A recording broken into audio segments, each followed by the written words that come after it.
Hey, good morning, everyone. Yeah, I'm still kind of knocking the cobwebs off here after last night. I am going to go out and take a look, see if I can't find some damage out there, and just kind of track where we had those debris signatures. I know the National Weather Service will be up there as well. So here's a beautiful, clear, long view from the tower in Gina. Thank you, Senlaw Broadcasting, for access to this tower. But you can see above my head here. Actually, let's go and look at Toledo Bend. Looks like there might be a little fog bow on that camera. Let me see. No, maybe I'm just seeing things. You see that on the smaller version of it? It looks like you can. Actually, I see that on both of them.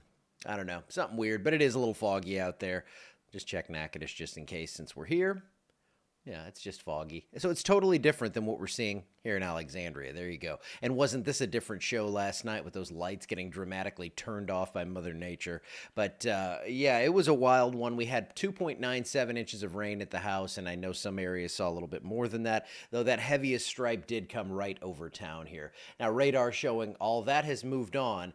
Unfortunately, this system, a lot of times you get a big severe weather system to roll through, you get all that drier air to punch in, it really punches in, and you just don't have to deal with anything for several days. In our case, you can see how these storms are kind of trailing along to the south and starting to rebound north. That moisture is going to come right back, and we're setting the table for a very active day tomorrow. Now, your estimated rain totals over the last 24 hours, we have some heavier totals from Winfield through Natchitoches and Manny. There's that stripe from that supercell that ran right across the area through DeRidder, through Alexandria, and up through Jonesville and Faraday, where we actually had some warnings last night. And again, we had radar confirmed tornadoes. My hope is, given the reports I've heard, I'm hoping these weren't as strong as they looked, because this time of year with all the leaves and everything out there that are easily thrown around, that'll get sucked up into something. It's really easy to move leaves. It's tougher to move 2x4s and shingles and roofs and all that kind of stuff. So if that's the case, it could have looked a little more dramatic, but we will find that out as we go out and do the surveys and all that good stuff for today. But fortunately, from what I've seen so far, not seeing any reports of injuries or anything worse than that, and that is the big key. So temperatures down at about 58. I actually walked out to take the garbage out, and my bare feet and was like, well, it's a little chilly out here. I think it was 53 this morning. Dew points, that's where it feels different. 57 on that dew point, so that has been knocked down from the mid to upper 60s yesterday. But look at New Orleans still in the soup at 74, and that moisture is all set to return on the heels of southerly winds that are coming from the southwest now. These are going to turn more southerly overnight, and we're going to set the table for some morning thunderstorms, and that's the thing I want you to take out of this. First off, tomorrow's severe threat is going to be mainly during daylight hours. It could start as early as like 8 a.m. So it's really going to start off early. We're going to jump in head first in the morning and just start the coverage, because I'll show you what the radar's forecast to look like, or a simulation of that, here in just a second. Now, temperatures today, low to mid 70s, mostly sunny, low humidity. It's going to start to perk up a little bit later in the day. And here's Futurecast, and this is where things get a little dicey. You can see today, it's great. Nothing going on. Overnight, thunderstorms start to pop down here. These storms are going to run in, could be severe to start things off. It also could kind of change the atmosphere a little bit. So while I think we're going to still see pretty dramatic moisture return, instability, the soundings, the atmospheric profiles look very favorable for severe weather, we'll see if these morning storms can maybe do a little to disrupt that. This model doesn't think so, though. We can see those thunderstorms continuing to generate throughout the day. Some severe weather moving off to the northeast as well. I'll show you the threat zone where the highest threat's going to be in just a little bit, but you can definitely see on this that we have multiple rounds of storms, mainly from 8 a.m. to 8 p.m. Then things get out of here, so no late night threat. That's very good news right there. We hate those nighttime storms, though.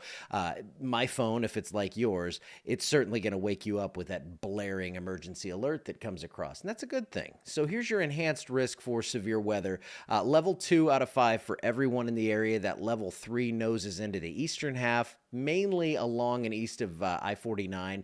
It's obviously not exact there, but what I think we're going to see here is all modes of severe weather possible, like yesterday. And here's the first one is going to be your lowest, is the hail risk. I think with those initial supercells, even in the morning, we could see some hail out of those. And I think the hail threat's going to be a little higher than what we saw yesterday.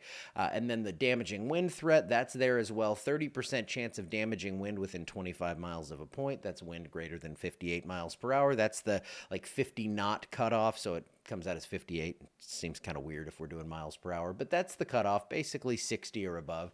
And here's your tornado threat. We have a 5% risk in western parts of the area, a 10% chance. Now, that doesn't mean there's a 10% chance of a tornado hitting you. That would be pretty scary. It's a 10% chance of a tornado showing up within 25 miles of a point in that yellow area. And the real bad news here is we have that strong tornado risk once again like we had yesterday. So I think we're going to see that strong tornado risk. It actually could be a little bit higher than yesterday, and I hesitate to say that because we actually did see tornadoes materialize yesterday, and you know how this kind of works here. We're dealing in risk management, not in absolutes. So there is a chance for a strong tornado or two in the area tomorrow, and of course, we're going to be right on top of this. Again, this is a daytime threat. There's nothing that's going to sneak up on us here. We're going to be in the office. We always are. We're not going to let this stuff sneak up on us, but just so you know, we're going to be staffed with me and then Tom over in the Pineville Bureau, and we are just going to be hammering away at this coverage. We'll be there early, we'll be there often, we'll be there after it's done. And here's your rainfall outlook through Thursday. It looks like more rain. Again, almost 3 inches of rain at the house here, 1 to 2 more inches tomorrow. Isolated areas where we see repeated storms come overhead, we're going to see higher totals than that. And your 7-day forecast shows that after this, thunderstorms go away, and things are looking real nice. We're going to actually not really cool off behind this system, but we're going to dry out. Overnight lows in the 40s that could pop back up into the 50s there for Tuesday morning, but then that next cold front comes through. And let me tell you, to start January, we are going to get chilly. I think we're going to see highs in the 40s, maybe low 50s, below normal temperatures. The key there is that means when you have below normal temperatures in January, you don't have a severe threat. You're not going to get severe thunderstorms down here with highs in the 40s and 50s. And your precipitation outlook, I think we're going to at least have 1 or 2 systems come through in this time frame, so it looks kind of, not like much here. They don't have the green on us, but let's just say something's going to roll through. There are still ensembles that want to show a little bit of snow here and there down in the deep south, but there is still no credible threat. But as I've said a million times, I am watching it super closely. I love anything active in the weather, and I certainly love anything wintry, especially if it's not going to be really disruptive and ruin stuff. I want something we can all enjoy together. So that's what we have. Let's see. Ugh, I don't want to. I get it. I don't want to do it again either. We certainly took it on the chin last night. So Psalm 91 overall, I agree 100%.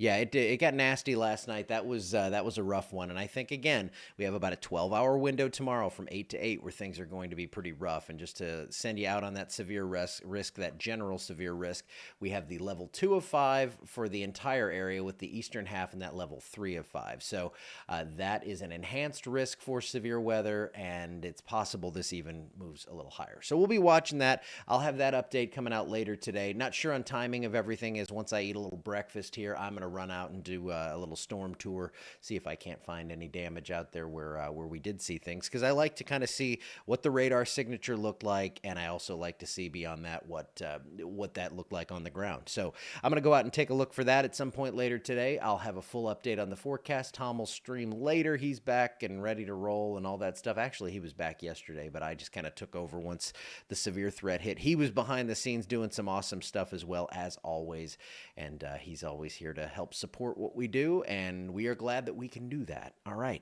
I'm going to get out of here. I will see you back here tomorrow for sure.